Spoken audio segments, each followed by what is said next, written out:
Hello बच्चों, आज मैं आपको अशुद्ध जल से फैलने वाले रोगों के बारे में बताऊंगी। रोगों के लक्षण क्या हैं, उपचार क्या हैं, सावधानियां क्या रखनी चाहिए। सबसे पहले देखिए, अशुद्ध जल। अशुद्ध जल क्या है? अशुद्ध जल पीछे पाठ में हम पढ़ा चुके हैं। अशुद्ध जल क्या होता है?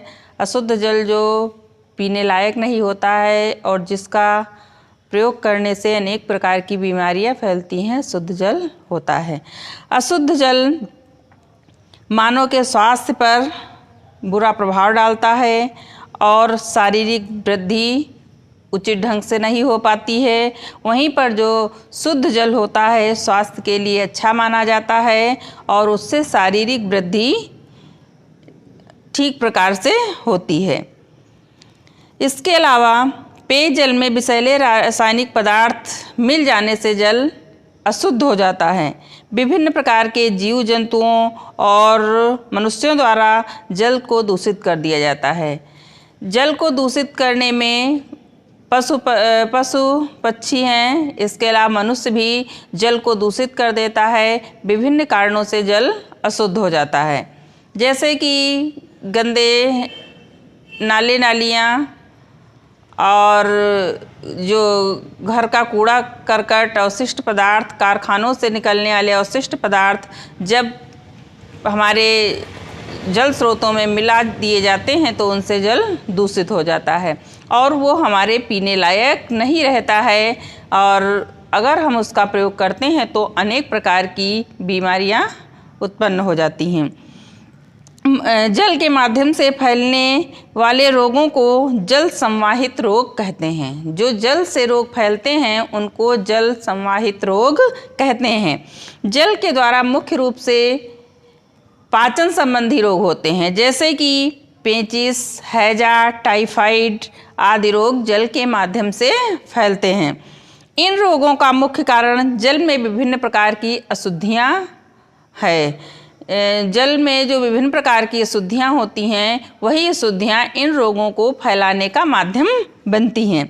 मनुष्य को स्वस्थ रहने के लिए जल को उबाल करके सेवन करना चाहिए। अगर हम अशुद्ध जल का प्रयोग करते हैं या अन्य कारणों से, जैसे कि जल में किसी प्रकार की अशुद्धि है, तो उसका जब हम प्रयोग करते हैं तो उबाल करके ही जल का सेवन करना चाहिए।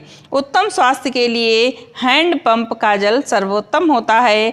नगर की जल आपूर्ति में दूषित जल की संभावनाएं अधिक होती हैं, जैसे कि बड़े बड़े शहरों में जल आपूर्ति नगरों में की जाती है, जिसमें अनेक प्रकार की अशुद्धियाँ भी हो सकती हैं।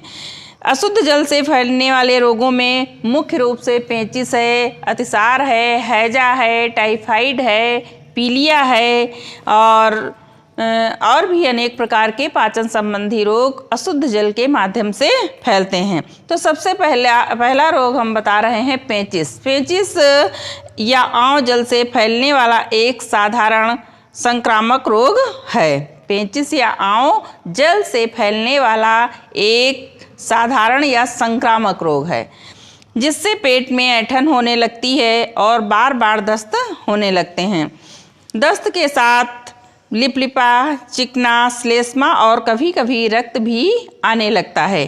पेचिस दो प्रकार की होती है। पेचिस जल से फैलने वाला एक रोग है और इस रोग को आंव या खूनी पेचिस के नाम से भी जाना जाता है और इसमें बार बार दस्त आने लगते हैं, पेट में ऐंठन होती है, हड्डियों में अगर ये रोग अगर अधिक गंभीर हो जाता है तो इसमें हड्डियों में दर्द भी होने लगती है और अत्यधिक कमजोरी का आभास होता है। पेचिस दो प्रकार की होती है। पहली एमीबिक पेचिस, नंबर 1 एमीबिक पेचिस, और दूसरी जो पेचिस होती है उसको बैसिलस पेचिस कहते हैं। एमीबिक पेचिस एक एमोएबिया नामक रोगाणु द्वारा फैलती है। एमीबिक पेचिस एमोएबिया नामक रोगाणु के द्वारा फैलती है, जबकि बैसिलस पेचिस एक बैसिलस नामक जीवाणु के द्वारा फैलती है। बैसिलस पेचिस एक बैसिलस नामक रोगाणु के द्वारा फैलती है। यह पेचिश अधिक हानि पहुंचाती है। जो बैसिलस पेचिश है ये एमीबिक पेचिश की अपेक्षा अत्यंत हानिकारक होती है, क्योंकि इसमें आंव के साथ मल में रक्त भी आने लगता है, जिससे व्यक्ति का शरीर अत्यंत कमज़ोर हो जाता है।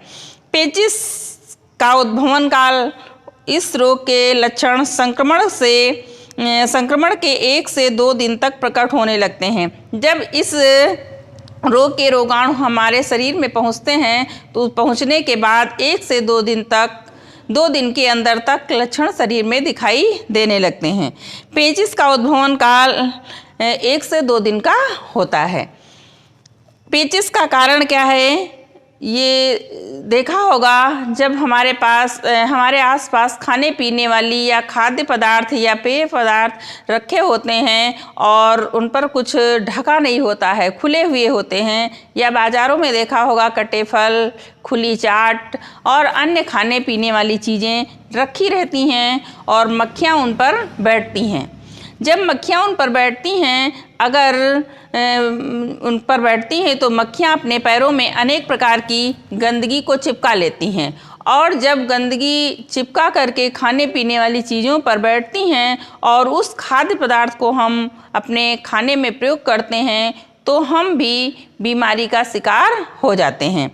और इस प्रकार से जैसे कि रोगी के मल में ये अशुद्धियाँ पाई जाती हैं और रोगी के मल में पाए जाने वाले रोगाणुओं पर, जैसे रोगी का मल कहीं पर पड़ा होता है और उस पर मक्खियाँ बैठ जाती हैं, और जब मक्खियाँ बैठती हैं तो अपने पैरों में रोगों के रोगाणु को चिपका लेती हैं। फिर जब हमारे खाने पीने वाली चीज़ों पर बैठती हैं तो हमारे खाने पीने वाली चीज़ें दूषित हो जाती हैं, और जब हम उन खाद्य पदार्थों को या पेय पदार्थों को प्रयोग करते हैं तो हम पेचिश रोग के शिकार हो जाते हैं। ऐसी वस्तुओं को खाने पीने से हमारे शरीर के अंदर रोगाणु पहुंच जाते हैं। अतः कोई भी खाने पीने वाली चीज़ हो उसको ढक करके रखना चाहिए। खुली खाने वाली चीज़ें अगर रखी हों उनको नहीं खाना चाहिए। रोग के लक्षण, पेचिश रोग के लक्षण क्या होते हैं? जैसे कि पेट में ऐंठन होती है, मरोड़ होती है, और इसके साथ साथ व्यक्ति को बार बार दस्त शुरू हो जाते हैं। प्रजीवाणु प्रायः आंतों की झिल्ली में, पेचिश रोग में आंतों की झिल्ली में घाव हो जाते हैं, जिससे मल के साथ रक्त भी आने लगता है, और ये यकृत और तिल्ली को भी प्रभावित करते हैं। ये हमारे यकृत को या लीवर को और तिल्ली को प्रभावित करते हैं। बैसिलरी जीवाणु से होने वाली पेचिश में ज्वर भी हो आता है।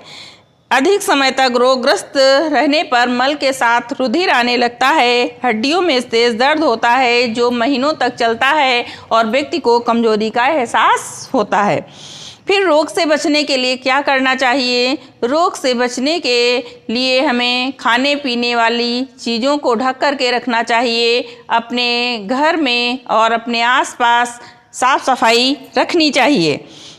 इसके अलावा रोगी के मल के निसंक्रमण करने तथा जलाने का उचित प्रबंध करना चाहिए, क्योंकि रोगी के मल में ही रोगाणु रहते हैं। भूल कर भी कभी पानी के स्थानों, कुओं, तालाबों और नदियों के आसपास रोगी का मल नहीं फेंकना चाहिए। अगर आपके पास जल स्रोत हैं तो रोगी के मल को जल स्रोतों के पास नहीं फेंकना चाहिए। शहर की नगरपालिका को रोगी की सूचना तुरंत दे देनी चाहिए। नगरपालिका का कर्तव्य है कि वह नगर की स्वच्छता का और विशेषकर पानी और बाजार में बिकने वाले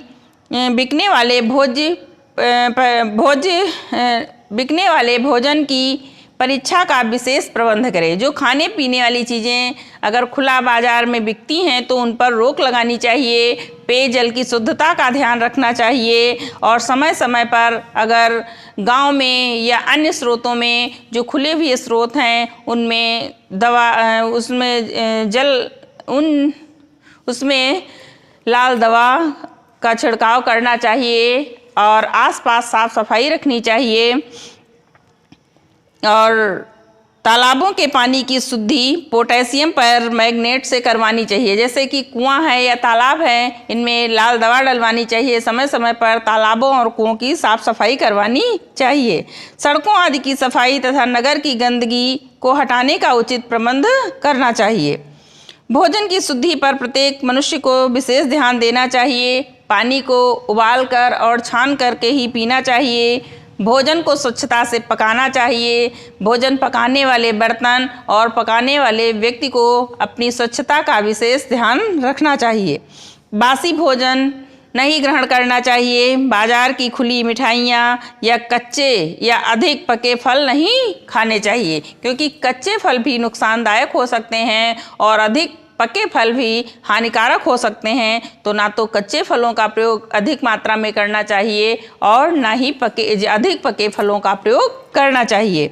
भोजन को ढक करके मक्खियों से बचा कर रखना चाहिए और अपने घर में फर्श आदि को फिनाइल से साफ करवाना चाहिए। निसंक्रामक वस्तुओं से निसंक्रमण करने के बाद रोगी की वस्तुओं को काफ़ी धूप दिखला देना अच्छा होता है। पेचिश के जीवाणु धूप में बड़ी शीघ्रता से मर जाते हैं, अतः पेचिश के रोगी की वस्तुओं को धूप में सुखाना चाहिए। स्वच्छता और स्वास्थ्य संबंधी उक्त बातों का ध्यान रख करके हम पेचिश रोग से बच सकते हैं। और इसके अलावा रोग से बचने के लिए ईसबगोल की भूसी दही के साथ खाना लाभप्रद होता है। कच्ची पक्की सौंफ भी लाभ पहुंचाती है। इसके अतिरिक्त बेल का मुरब्बा या बेल का चूर्ण भी उपयोगी सिद्ध होता है। दूध का प्रयोग न करके दही और मट्ठे का प्रयोग करना चाहिए। कागजी नींबू बहुत लाभ पहुंचाता है। अब दूसरा रोग है अतिसार। अतिसार भी अशुद्ध भोजन और अशुद्ध जल के कारण ही फैलता है। अतिसार रोग प्रायः छोटे बच्चों को होता है। इसे अंग्रेजी में डायरिया भी कहते हैं। अशुद्ध ये रोग भोजन के ठीक प्रकार से न पचने पर छोटे बच्चों को हो जाता है। ये रोग प्रायः वर्षा ऋतु में आंतों में प्रदाह के कारण उत्पन्न होता है। कारण यह रोग स्टेफिलोकोकस ऑरियस नामक जीवाणु से फैलता है। यह रोग स्टेफिलोकोकस ऑरियस नामक जीवाणु के द्वारा फैलता है। अशुद्ध दूध, गंदा पानी, दूध की बोतल और निपिल इस रोग का मुख्य कारण है। अगर हम दूध की बोतल को ठीक ढंग से नहीं साफ करते हैं, निपिल को ठीक ढंग से नहीं साफ करते हैं और उसमें बच्चों को दूध पिला देते हैं, तो बच्चों को अतिसार रोग हो जाता है। अतिसार रोग अनुचित अपौष्टिक भोजन, समय असमय भोजन करने से भी हो जाता है। रोगी बच्चों के संपर्क में आने से अगर कोई बच्चा डायरिया रोग से पीड़ित है और उसके साथ या उसके संपर्क में या उसकी जूठी चीज़ें खाने पीने से भी अन्य बच्चों में ये रोग फैल सकता है। भोजन का हजम न हो पाना, जैसे कि बच्चों को दूध दिया जाए और या भोजन दिया जाए या अन्य खाने पीने की चीज़ें दी जाएं, अगर वो ठीक प्रकार से नहीं पच पाती हैं तो भी अतिसार रोग हो जाता है। अतिसार रोग के लक्षण क्या हैं? इस रोग में बच्चों को हरे पतले दस्त होते हैं। दस्त के साथ कभी कभी रक्त भी आने लगता है। रोगी को हल्का सा ज्वर होता है। दस्त इतने अधिक होते हैं कि उनकी संख्या दिन में 25 तक हो सकती है। रोगी एकदम निढाल हो जाता है, शरीर में पानी की कमी हो जाती है और बच्चा एकदम कमज़ोर हो जाता है। इसका उपचार क्या करना चाहिए? जो डायरिया से पीड़ित व्यक्ति है उसको पूर्ण विश्राम देना चाहिए। हल्के तथा शीघ्र पचने वाले भोज्य पदार्थ जैसे कि मट्ठा है, सोडा वाटर है, अरारोट का पानी है, शिशु को देना चाहिए और शिशु को ठंड से बचाना चाहिए। बच्चों को फटे दूध का पानी दिया जा सकता है। तो इस प्रकार से इस रोग में बच्चों को पूरी तरह से आराम करने देना चाहिए और शीघ्र पचने वाले और हल्के आहार देने चाहिए। और रोग से बचने के लिए आसपास साफ सफाई रखनी चाहिए। बाज़ार से लाई हुई सब्जियों को या फलों को अच्छी प्रकार से साफ पानी से धोकर ही प्रयोग में लाना चाहिए। और जिस समय ये रोग फैल रहा हो उस समय सभी खाने पीने वाली यानी कि बाहरी सब्जी या फलों को, बाहरी वस्तुओं जैसे कि सब्जी और फलों को पोटेशियम परमैंगनेट के पानी से धोना चाहिए। ऐसे समय में बाजार की बनी चीज़ें, मिठाई, चाट आदि नहीं खानी चाहिए। घरों में रखा हुआ बासी भोजन भी प्रायः दूषित हो जाता है और बासी भोजन नहीं ग्रहण करना चाहिए और ऐसे भोजन को खाना उचित भी नहीं है। बहुत देर तक रखा हुआ दूध बच्चों को नहीं पिलाना चाहिए। ताज़ा दूध स्वच्छ बर्तन में सफाई से उबाल करके तुरंत प्रयोग में लाना चाहिए। पानी उबाल करके ही पिएं। यदि घर में किसी को अतिसार हो जाए तो उसके मलमूत्र को किसी ऐसे बर्तन में एकत्र करना चाहिए जिसमें कोई तीव्र विसंक्रामक विलयन भरा हो। ऐसे बर्तन का प्रयोग करना चाहिए जिसमें तीव्र निसंक्रामक विलयन भरा हो। बाद में इसे बस्ती से दूर ले जाकर किसी एकांत स्थान पर जला देना चाहिए। ऐसा करने से रोग के जीवाणु नष्ट हो जाते हैं और रोग के फैलने की संभावना नहीं रहती है। फिर पेचिश और अतिसार में अंतर क्या होता है? पेचिश और अतिसार एक समान ही लगभग रोग हैं, लेकिन फिर भी इन समानताओं को देख करके कुछ अंतर भी हैं। जैसे कि पेचिश में दस्त आते हैं और अतिसार में भी दस्त आते हैं, लेकिन पेचिश और अतिसार दोनों ही जल के माध्यम से फैलने वाले रोग हैं और दोनों पाचन संबंधी रोग हैं। दोनों अशुद्ध जल से फैलने वाले रोग हैं और दोनों पाचन संबंधी ही रोग हैं। पेचिश नामक रोगाणु कुछ जीवाणुओं के संक्रमण के कारण होता है। इस रोग में पेट में ऐंठन होती है, बार बार शौच के लिए जाना पड़ता है, मल के साथ आंव और कभी कभी रक्त भी आने लगता है। रोगी को ज्वर भी हो जाता है, जबकि अतिसार रोग सामान्य रूप से अपच के कारण होता है। अतिसार अपच के कारण होता है। यह रोग मुख्य रूप से बच्चों को होता है। दस्त का रंग हरा हो सकता है और उसमें झाग होती है, जबकि पेचिश में मल में आंव आता है और उसके साथ रक्त होता है, लेकिन अतिसार में दस्त का रंग हरा होता है और दस्त में झाग हो सकता है। बार बार दस्त होने से पानी की कमी हो जाती है। फिर अगला रोग है हैजा, जिसको अंग्रेजी में कॉलरा कहते हैं। हैजा संक्रामक रोग है। इसको विसूचिका भी कहा जाता है। यह रोग अशुद्ध जल के माध्यम से फैलता है। इस रोग का रोगी कभी कभी कुछ घंटों में ही मृत्यु के मुख में चला जाता है।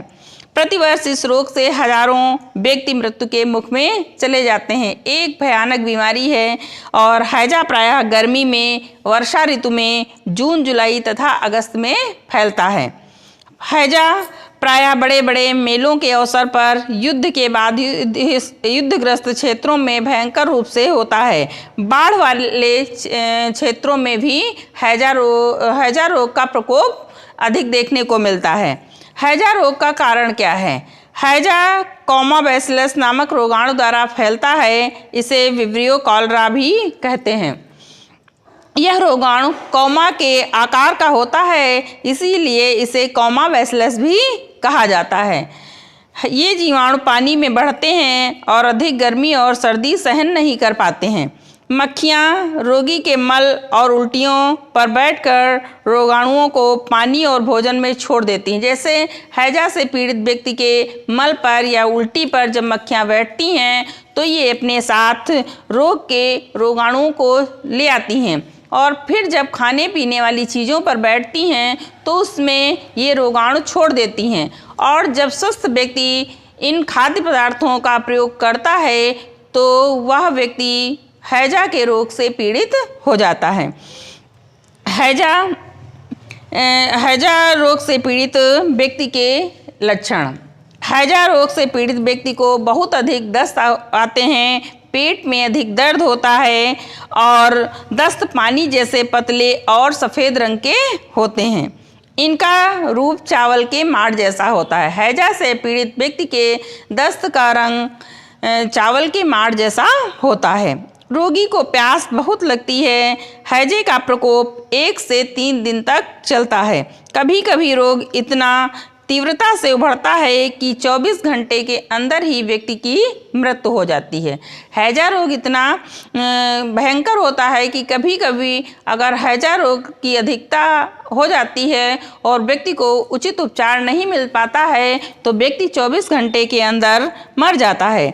इसलिए तनिक भी अंदेशा होते हुए तुरंत किसी योग्य चिकित्सक को दिखाना चाहिए और योग्य चिकित्सक से चिकित्सा करवानी चाहिए। गंदे स्थानों पर रहने से, बासी भोजन करने से, गंदा पानी पीने से हैजा रोग हो सकता है।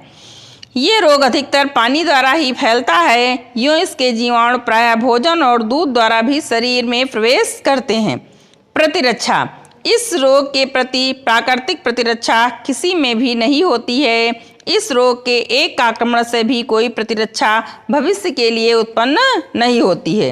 रोग के प्रति जीव विष का इंजेक्शन लगवाने पर कृत्रिम रूप से प्रतिरक्षा प्राप्त की जा सकती है, यानी कि हैजे का इंजेक्शन लगवाने से हैजा रोग को रोका जा सकता है। इसका प्रभाव 5-6 महीने से अधिक नहीं रहता है। अगर हैजे का टीका लगवा लिया जाए तो 4-5 महीने इसका प्रभाव रहता है। जैसे कि देखा होगा कि भीड़ भाड़ वाले स्थानों पर, मेले में या बाढ़ वाले स्थानों पर यह जब हैजे का प्रकोप अधिक फैल रहा हो तो उस समय हैजे का टीका लगवाया जा सकता है, जिससे हैजे के रोग से बचा जा सकता है। हैजे का संक्रामक काल, इसका संक्रामक काल 10-15 दिन तक रहता है। इस रोग से मुक्त होने के पश्चात कुछ दिन तक मनुष्य के मलमूत्र में रोगाणु उपस्थित रहते हैं और इस प्रकार मनुष्य रोग फैलाने का माध्यम बनता है। अतः निरोग रहने के लिए मनुष्य के मलमूत्र का निसंक्रमण करना चाहिए और इस निसंक्रमण के लिए उचित प्रबंध होना चाहिए। रोग से बचने के लिए हैजे से पीड़ित व्यक्ति को अलग रखकर उसकी सेवा करनी चाहिए। हैजे से बचाने के लिए अगर कोई भी व्यक्ति हैजे से पीड़ित है तो उसको अन्य व्यक्तियों से अलग रखकर उसकी सेवा करनी चाहिए और अगर संभव हो तो तुरंत संक्रमित व्यक्ति को अस्पताल भेज देना चाहिए और घर के अन्य सदस्यों को हैजे का टीका लगवा लेना चाहिए। रोगी के वमन तथा दस्त को इधर उधर न फेंक करके रोगाणुनाशक करके जलाना अत्यंत आवश्यक है। इसके लिए कार्बोलिक एसिड, फार्मेलिन यानी किसी रोगाणुनाशी विलेन का उपयोग करना चाहिए। रोगी के वस्त्रों को भी रोगाणुनाशन करना चाहिए। यदि रोगी के कपड़े जला दिए जा सकें तो ज़्यादा ठीक रहता है, अन्यथा उनका रोगाणुनाशन सुचारू रूप से करना चाहिए और भली भांति उबाल करके कपड़ों को धोना चाहिए। रोगी के मल वमन को जलाशयों के पास भूलकर भी नहीं फेंकना चाहिए। रोगी के वस्त्र भी और उसमें जो आसपास जलाशय हैं उनमें रोगी के कपड़े भी नहीं धोने चाहिए। अगर घर के आसपास कुआं है तो कुएं और तालाबों में पोटेशियम परमैंगनेट डलवानी चाहिए। रोगी की परिचर्या करने वाले को सदैव रोगाणुनाशी पदार्थ मिले जल से अपने हाथ, पैर और वस्त्रों को साफ करना चाहिए। महामारी के समय बासी भोजन नहीं करना चाहिए। बाजार की खुली मिठाइयाँ या फल नहीं खाने चाहिए और खुली हुई खाद्य सामग्री का प्रयोग अपने भोजन में नहीं करना चाहिए। अपने घर, शौचालय तथा नालियों की साफ सफाई रखनी चाहिए। पीने के जल को उबाल करके पीना चाहिए और उसे ढक करके रखना चाहिए। महामारी के दिनों में हल्का भोजन करना चाहिए और आमाशय को एकदम खाली रखना भी ठीक नहीं रहता है। इन दिनों में चाय, नींबू, नारियल का पानी, फलों का रस लेना चाहिए। बाजार से लाई हुई तरकारियों और फलों को अच्छी तरह से धोकर ही प्रयोग में लाना चाहिए और इस रोग का उद्भवन काल कुछ घंटों से लेकर 5 दिन तक होता है। फिर हैजा रोग का उपचार। रोग की भयानकता के कारण इसका उपचार किसी योग्य चिकित्सक की देखरेख में ही करना चाहिए। रोगी को पूर्ण विश्राम देना चाहिए। रोगी को प्याज या पुदीना पुदीने का पानी, अमृत धारा आदि देना लाभकारी होता है। थोड़ा थोड़ा पानी या चूसने के लिए बर्फ़ देना चाहिए। हैजे से पीड़ित व्यक्ति को एकदम से अधिक पानी नहीं देना चाहिए, जिससे उसकी स्थिति में सुधार नहीं हो सकता। इसलिए उसे एक एक चम्मच या घूंट घूंट पानी उबाल करके ही देना चाहिए। और इसके अलावा पीने के लिए थोड़ा सा पोटेशियम परमैंगनेट का घोल भी दिया जा सकता है। उसे एनीमा लगाना और नमक के घोल का टीका लगाना भी अच्छा सिद्ध होता है। संतरे का रस, जौ का पानी भी दिया जा सकता है। और रोगी को भूख लगने पर चावल का माड़ और अंडे की सफ़ेदी दी जा सकती है। यदि ये वस्तुएं पच जाएं तो उसे गाय के दूध की दही, हल्का दूध, उबली हुई सब्जियों का सूप भी दिया जा सकता है। और अधिक भयानक अवस्था में रोगी को संक्रामक रोगों के चिकित्सालय में अवश्य भर्ती करा देना चाहिए और रोगी की सिराओं में ग्लूकोज चढ़वाना चाहिए, क्योंकि हैजा रोग में पानी की बहुत अधिक कमी हो जाती है, जिससे व्यक्ति को अत्यंत कमजोरी का आभास होता है। इसलिए व्यक्ति को ग्लूकोज चढ़वा देना चाहिए।